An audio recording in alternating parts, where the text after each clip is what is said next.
Você já parou para pensar que talvez aquele objeto inocente do seu dia a dia tenha um passado sombrio? E se eu te dissesse que coisas como uma simples caneta, uma boneca ou até o açúcar têm histórias escondidas que você nunca imaginou?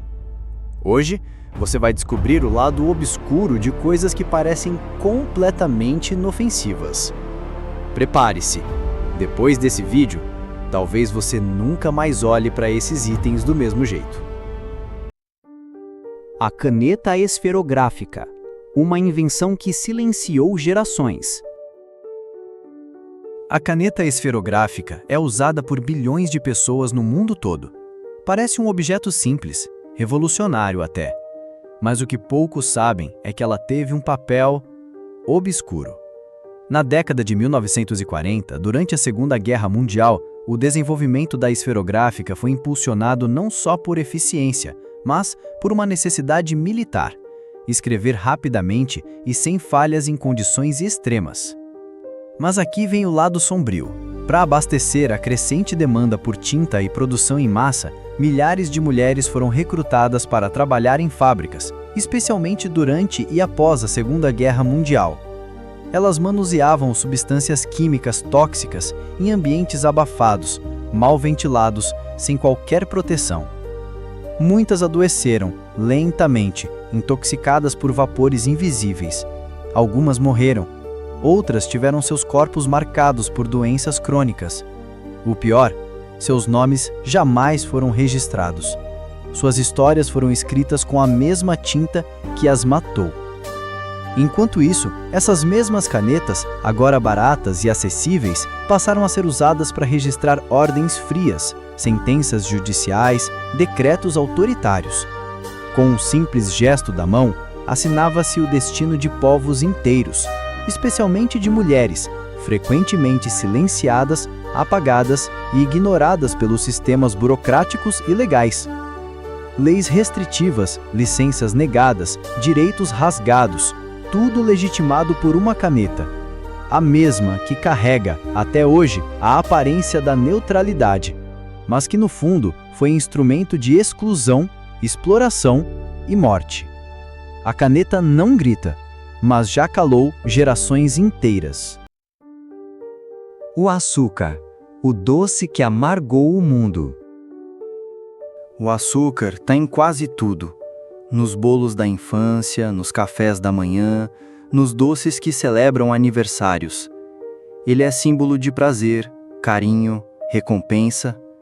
Mas por trás de sua doçura há uma história amarga, feita de grilhões, suor e sangue. Por séculos, o açúcar não foi apenas um ingrediente, foi um império. Desde o século XVI, a crescente demanda europeia transformou o açúcar em ouro branco e, para sustentá-lo, milhões de africanos foram sequestrados de suas terras e reduzidos à condição de escravos nas plantações do Novo Mundo.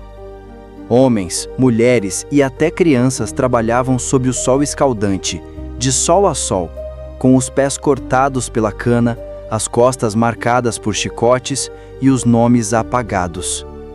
Plantavam, colhiam e processavam um produto que nunca podiam consumir, morrendo aos milhares em senzalas, sem descanso, sem direitos, sem humanidade. Os engenhos não eram fábricas de açúcar, eram fábricas de morte. A cana-de-açúcar adoçou as mesas da nobreza europeia, mas o que sustentava aquele luxo era o sofrimento de corpos negros moídos como engrenagens de uma economia brutal. Mesmo após o fim legal da escravidão, o ciclo não se quebrou. Até hoje, em muitas regiões do mundo, trabalhadores são explorados em condições degradantes nas plantações e usinas, ganhando migalhas para produzir um veneno disfarçado de afeto.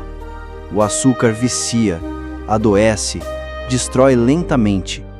Mas o mais perverso não é o que ele faz ao corpo, é o que ele esconde da memória.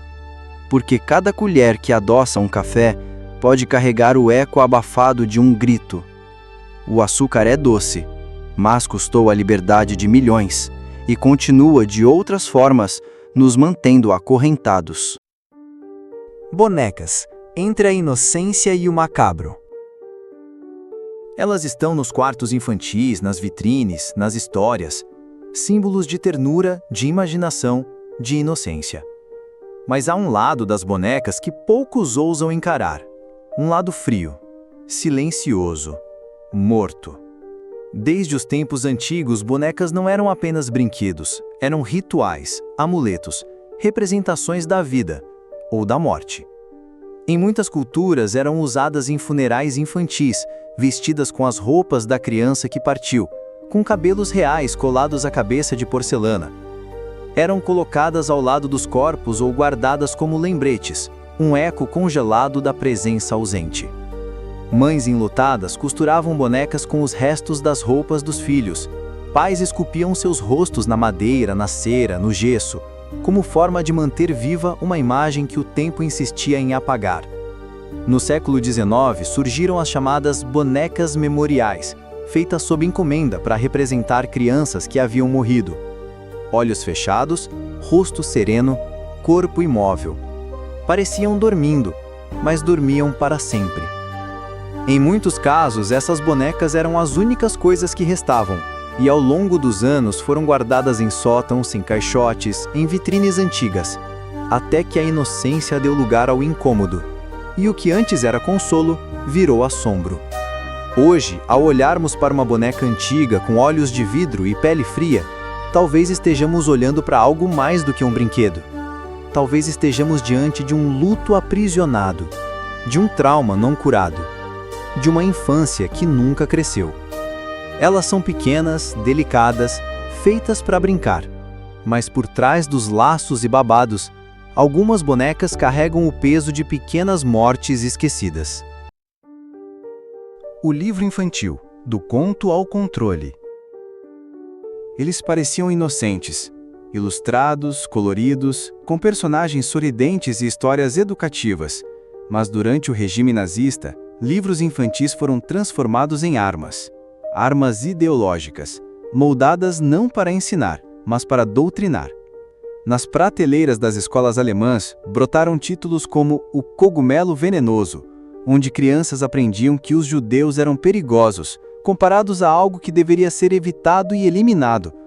Fábulas tradicionais foram reescritas, símbolos reconfigurados, vilões redesenhados, sempre com o inimigo claro, o outro. A infância, antes espaço de imaginação e descoberta, tornou-se campo de formatação. Livros ensinavam que pureza racial era um dever, que questionar o Führer era traição, que obedecer, calar e excluir eram virtudes. Cada página, cada ilustração não contava apenas uma história, plantava o medo, regava o ódio, colhia a submissão. As figuras eram simples, as palavras diretas, mas por trás de cada linha havia um projeto de controle profundo, que começava não nos soldados, mas nos berços, não nas armas, mas nas histórias. E o mais cruel, esses livros não desapareceram com o fim da guerra. Eles deixaram rastros, na forma como ainda tratamos o diferente, o estranho, o outro. Mesmo hoje, muitos livros infantis ainda repetem padrões de exclusão, de gênero, de comportamento, reforçam que o herói tem uma cara só, que a princesa espera, que o monstro mora longe, nunca dentro de casa.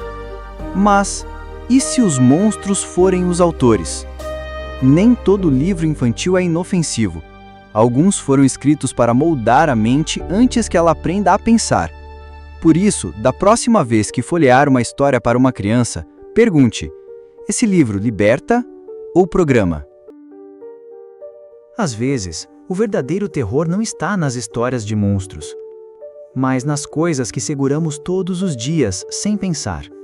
Uma caneta que silenciou, um doce que escravizou, um brinquedo que carrega luto.